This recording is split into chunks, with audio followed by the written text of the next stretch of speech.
Welcome to the Game Sense Football Podcast. My name is Ewan, and with me is Nas. Nope. In today's episode, we go back to the red side of Manchester, and we talk about how much patience we should have for Ruben Amorim, for his project at Manchester United, because it's looking really, really, really grim right now. And okay, well, if you enjoy our podcast, do consider subscribing.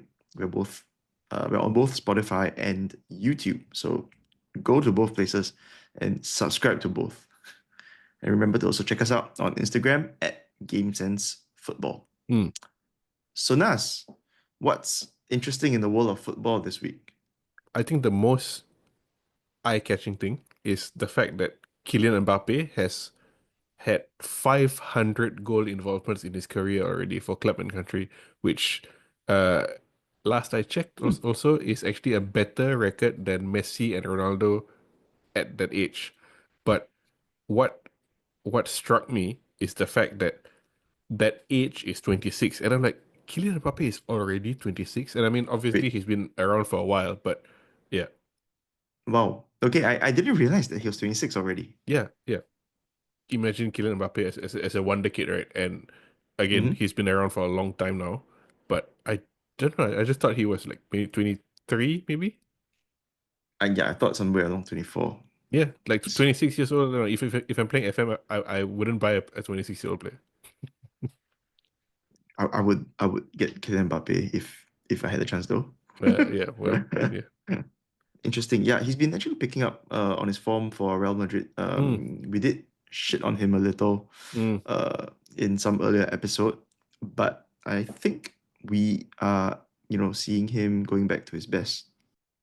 I think quite striking that Mbappe's form has improved, like you said. In the last couple of months, Vinicius has missed a number of games through injury and also suspension. Yeah, yeah. So perhaps it's not such a coincidence. Mm. Speaking about, good form and bad form, we have Liverpool against City, or rather, we had Liverpool against City Yes. over the past week. Liverpool comfortably coming out 2-0 winners. So comfortable. So comfortable. I mean, City are now so far behind, and yeah, Liverpool beat them 2-0. Could have been more. Could have been more. Could have been more, yes, but kind of didn't really need to go, top gear, really. Yeah. Liverpool still on course for the league title. What, 11-point lead? It's just it's not if, but when they win. Not if, but when they win. Yes, that is true. That is true. Okay, so now that we've got that out of the way, we head to Old Trafford and Ruben Amorim. Ruben Amorim. I mean, look, we're 15th in the table. Like we were chatting for a few minutes before we started recording, and you mentioned look closer to relegation than not even the title, but anywhere than any decent place in the table. And in a way, on merit, we have been terrible. Yeah. It's been terrible, and the thing is it Ruben Amorim's fault, or is it the player's fault, or even is it the owner's fault? So here's a question I have for you before we tackle that. Like, how bad does it have to be before Amorim? Is there any scenario where Ruben Amorim is sacked before the end of the season? Nah, no chance. Yeah. No chance. Because I don't think we are getting relegated. We are only 3 places away from relegation, but that's like 13 points away. Yeah. The 3 teams there are like beyond terrible. Yeah, exactly. So I don't think we will find ourselves in a situation where Ruben Amorim needs to get the boot this season. And by all accounts, it looks as if the fans are still pretty much on his side. Fans in the stadium, at least. I know Yep. a number of fans who seem to have lost patience with him already. I think Those are the Ten Hag supporters. Yeah. I think it's worth sticking with him, but when Hmm. Ruben Amorim was going to be appointed, when we did a big Amorim preview, we Hmm. spent a lot of time talking about his 3-4-3 formation, which he Yep. has used more or less exclusively. As we said then, and as we have said since then, the squad is so badly, not even optimized, badly configured to play this Yep. system. And Hmm. do you think it is worth just, for a bit of momentum, a bit of goodwill, a bit of to relieve pressure on himself, if he should switch away from the 3-4-3 and go to a 4-3-3 or 4-2-3-1, something the squad is more familiar with for a few games? So look, I think the answer is no, Hmm? and I think it's a hard no because Okay. that's exactly what Eric Ten Hag did Hmm. actually when he came to United. So he tried to implement his system, it didn't really work. He was quick to adjust to a different system, uh, but you end up playing the kind of football that United played basically under Ten Hag for most of his time in United, which is basically is a lot of you end up being more of a counter-attacking side once again.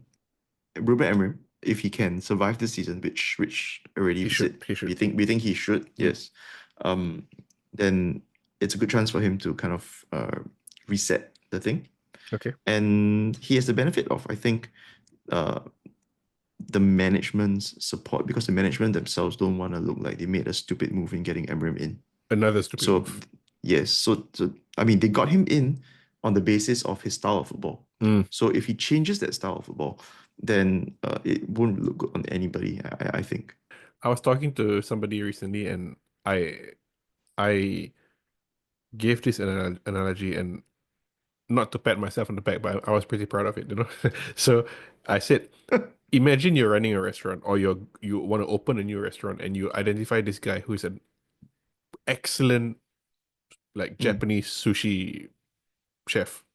And mhm, when he comes and he gets comes to your restaurant, and you don't have rice and you don't have fish, and then mm, he tries to make sushi out of other things, but it's not the same. But then mhm. after a while, you start wondering, should he make tacos instead? There's no Okay. point, right? Yeah, that's Okay, not the yeah, that's a reason good you. analogy. Yeah, Yeah, yeah, yeah, yeah. I was quite proud of it. I mean, mainly Yeah. because I think that there's a taco place downstairs, and I really like it. I really like it. And sushi's always good. Sushi's Yes, always good. sushi was good. Yes. Um, yeah, I think that's a great analogy. And honestly, if you ask me, uh, if we finish 16th Mm. or we finish ninth, Hmm. it's no difference to me. So, what would make a difference? Like, is there anything left this season to look forward to? Uh, to be honest, Hmm. people always say that, oh, we can still win this cup, that cup, the Europa League, right? Mm. And while that's good, I think it papers over the cracks. Mm. Because like when Ten Hag won the FA Cup, Mm. it made us look better than we were, I Yep. think. And the most crucial one was the second FA Cup win, where it gave Ten Hag a a new contract, Mm. a new lease of life in United, which failed terribly, right? Yes. So um, I think cups are kind of like a bubble on its own, you know. I, Mm. I think one of the YouTubers that I saw said this. I think it's that Robona TV guy. Okay. Yeah, yeah, like cups exist in an ecosystem on its own. It's not really the thing that you use to benchmark how good managers are because teams just play differently. The mentality is different. Hmm. Your achievement in a cup does not really uh, cover for a bad league performance, right? Okay. So if from now till the end of the season, and Hmm. would you rather United continue being terrible in the league but have one or two good cup runs in the FA Cup or Europa League, maybe even getting Hmm. into to the final, maybe even winning one of them, but terrible Hmm. in the league, Hmm. continue with draws and losses and shit performances? Or what if we improve in the league, finish ninth, but get knocked out in the cups in the next couple of rounds? What would you prefer? I think it has to. be a bit more nuanced than that because why are we improving the league, for example, right? Mm, Is our defense getting better? Is our strikers starting to score goals? mm, You know, I think that's something that I would like to see. So especially the striker scoring goals part, because that's been absolutely horrendous. mm. Um, I think success for this season would be to actually get our strike force firing again. Like just firing, it's like it's don't even need to be like super prolific, but honestly, they're Yeah, not even scoring. Right? yeah. They're not scoring. The other day when that guy Chido, Hmm. when he came on, I think his runs were pretty good. Like he Yes. was making those diagonal runs that were drawing the defenders away and kind of like being an option as well for Mm. the midfielders who also didn't really pass to him. But at least they look a little bit more penetrative compared to what Højlund's doing. He works very hard to do very little, Højlund. And I mean, I really Mm. want him to succeed, but it seems like he's spending a lot of time battling defenders instead of getting away from from the defenders. Yeah, that's right. And That's right. then when he steps away, when he gets a bit of space, people don't pass to him. There was a couple of times where Mm. again Garnacho had a chance to play in Højlund, and there was somebody else also, and Garnacho chose to keep on dribbling and shoot. I saw a stat that of all players to have had 10 plus big chances in the Premier League this season, Yeah, Garnacho yeah. has the lowest conversion rate. He's only got 2 or 14 of 10 Yeah. plus. So he's I saw that. Yeah. worse than Darwin Nunez in Yeah. terms of missing big chances. Yeah. Yeah. Garnacho, it's like a Nani but worse. A bit of a tangent, okay, but if you could have one former United forward in this team now, don't say Rooney, Ronaldo, Tevez, Van Persie, Van Nistelrooy. Why? Not Why not? not a superstar, but like one of the maybe lesser lights who probably would still be better than them. Who would it be? Louis Saha. Oh, good choice. I had a feeling you would say Luis Ahaya. Yeah. I've always thought that he was one of the more complete strikers that we had. Mm. Very, very underrated. Perhaps due to the fact that he was always injured. Mm. But when he played, oh, he was always really good. He can hold the ball, he can dribble a bit, he can score a lot. Mm. Athletic. Yeah. So who you think are the worst performers? I mean, let's circle back. At the start, you said Mm. whose fault is it? Is it Amorim? Is it the players? Is it Ineos? Is it okay? If it's the players, who has been the worst performing player under Ruben Amorim? Amorim. Worst performing player. I guess we should exclude Rashford in this, right? Since I mean he hardly even played. I mean, you could argue that he didn't Mm, play because of his own attitude, so it's still part of his performance. yeah, I guess. But well, if you ask me, I think Højlund's been pretty bad. Mm. Yeah. Uh, Has there a been close, anybody that's been consistently good? consistently good. I mean, Ahmad, right? That's the obvious answer. Yeah, yeah. Yeah, and he had to be injured Mm. for the rest of the season, no less. Mm. Yeah, But, but but yeah, but Ahmad again, yeah, like what we said about Garnacho and all, like mm, he should not be the main man. he shouldn't. Mm. In fact, I mean, when Rooney was, I mean, as a young guy joining United, right? Hmm. He yes, he was a generational talent, but at the same time, the supporting cast was good. And he still had Van Nistelrooy. Yeah, the supporting cast was good. He didn't have to carry the team. Yeah, But what we are asking of our best players in the team right now is to carry the team. yeah. And that's what Bruno does on occasion. When Mm. he does when he does do it, he does it really well. But he's been kind of patchy this season. Mm. I'm not sure whether it's fatigue or it's really just getting jaded about the whole situation. Mm. But the ultimate most improved player since Amorim has joined United has got to be Antony. Yeah. Antony, Mm. who what 4 goals and assists in 4 games for Real Betis. He's got three goals, 2 assists, 3 men of the matches in six Oh, games.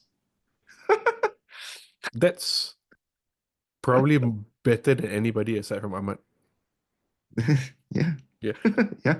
But Zirkzee though, though not a striker, but he's been looking quietly okay when he plays. He, Just, I mean, not fantastic, but yeah. definitely an improvement as well. The thing about Joshua Zirkzee is him, Kobe Menu, and Bruno are the only ones who seem to be brave enough to play forward passes. Mm, Quick forward passes. Everybody else just wants to like go sideways, sideways, sideways. And maybe that's what Ruben Amorim has told them to do. We don't really know. But yeah. looking at how his sporting team used to play, it's very different. So yeah. One last one. So like I said, it's not working out. If there's one change that Ruben Amorim has, what's the first thing he has to do postseason? No. I mean, the striker would be a good start, but I would love to see him start Chido, Obi. Hmm. Yeah, I, if I, that works out, could I be was really exciting. quite pissed off at that game where he named the entire Lindelof and all the youngsters and then didn't put them on until 3 minutes left. Like, what's the point? Yeah, yeah. So yeah, Emram's substitutes are a little bit perplexing. The timing of his substitutes are a bit perplexing as well. So I am not entirely convinced of him in that respect. But otherwise, we've seen him do what he has done with Sporting, and I feel like to be fair to him, he should be given at least a preseason and next season to try it out. Mm. Yeah, I'm Yeah. with you on that. Yeah. Where do you think United will finish this season in the league?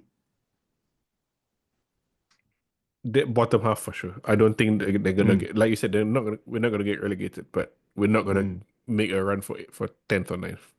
Oh, how sad it is to hear that. But Do you if think we finish we'll like 12th, succeed? you know, 12. No difference. 12, yeah, 15th, whatever. exactly. Yeah. So who knows? Yeah. Do you think we'll succeed in League Cup? Sorry, not League Cup, but World Cup. FA Europa Cup, League, sorry. Euro Europa League and FA Cup. Europa League, we've been drawn against Real Sociedad, and last three games we've played against teams from the best Mhm. region, including Sociedad, we've lost. Well, that's nice to know. Okay. Yeah. Yeah, yeah. I don't think it's limited to the Basque region, right? I mean, we don't do well generally against La Liga teams. Unless it's Barca, we tend to beat Barca. I Yeah, haven't played them in a while. yeah. But because we also have lost to Sevilla a number of times in recent memory. Yeah, and Villarreal Villarreal, yes. uh, in the final Mm, of the Europa League. mm. So what do you think Embrim should improve on? He needs to improve the way the players pass out from the back. So between Onana, Delete, Lisandro Martinez, Harry Maguire, and Lenny Euro, they are all good passes. But why is it our play out from the back is so slow? Why? There's absolutely no reason it should be that bad with the players that we have. Maybe it's not that he's told them to go slow, but he has to work with them on identifying the right angles and passing movements. May not just be the passes, might be the receivers not being in the right Yes, positions as well. yeah, Yeah. it could very well be. Okay, I guess enough of the depressing talk. Do you have a winner and loser from this week? Yes, my winner was actually Antony, but since Oh. we've already gone through that, I want to make a quick mention for Mo Salah. This Hmm. season, as of now, it's going to improve. He's created 58 chances from open play across, which is more than anybody in the big five leagues. So he's scored a shit ton and he's created a shit ton of He's goals. creating a shit ton as well. Yeah, Things people will do for a new contract, huh? yeah, yeah. I know exactly. Yeah. Okay. Well, that's quite sick. Any loser for you? The loser this week is double barreled. Okay, first one, Ademola Lookman, who is a favorite on our show. Award Uh, winner at the Ballon d'Or. yes, Well, not exactly. award winner, So but finishing high. he's plays for Atalanta. Right, last week they get knocked out of the Europa League by Mm, Bruges. During the game, Atalanta get a penalty, and mm, Lookman takes the ball all off Charles de Catalan, or I think it's or mm. who is it? Maybe somebody else, but I can't remember. It's a Belgian midfielder. Lookman takes the ball off of him to take the penalty and misses. Oh, that Okay, That Uh, scenario is always not good. yeah.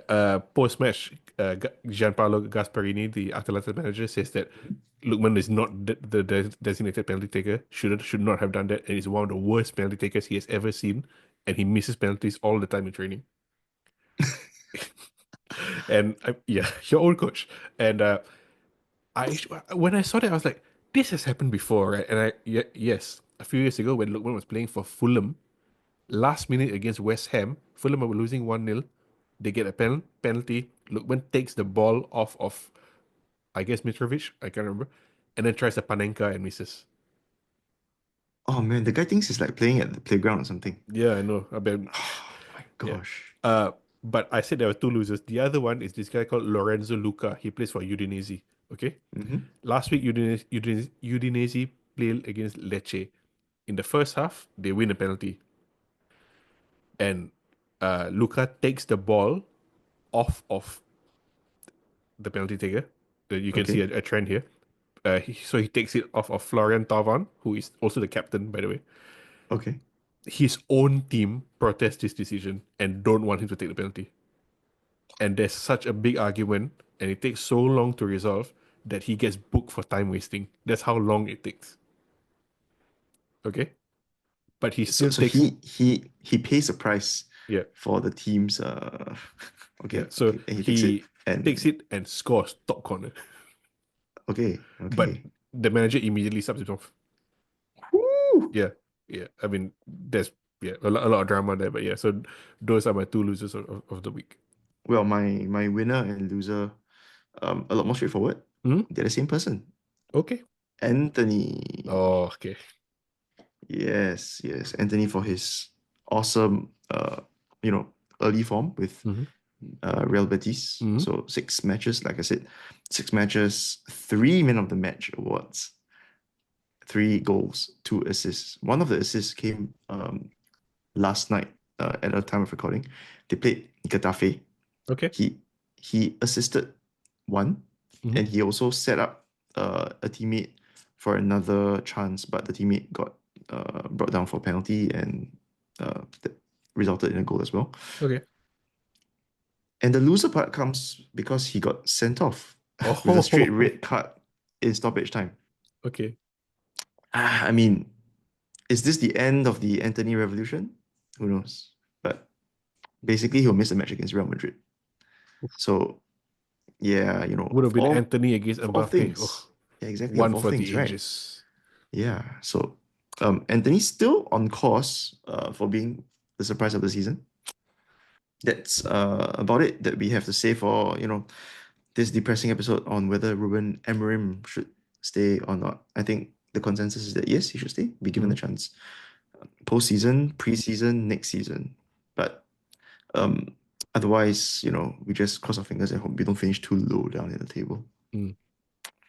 Yeah. If you have any comments or any suggestions for us, do leave a comment, and do also drop us an email at gamesensefootball@gmail.com. And also remember, you can follow us and leave your comments on Instagram as well at GameSenseFootball. So till next time, we shall see ya. See you guys.